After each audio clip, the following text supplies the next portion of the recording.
Welcome, today I'm showing you how to unblock phone number into a Samsung Galaxy Tab S8 Ultra. First of all, open your phone application. Then here in this block phone we got 3 dots in the top right corner. Press it and choose settings. Then first option in the list will be blocked numbers option. Click it.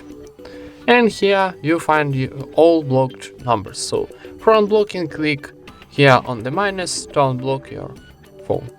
Click and these numbers will be unblocked. So one more time, this number, click minus, and now we unblocked these numbers. And that's it. Thank you for watching, leave thumbs up and subscribe to our channel.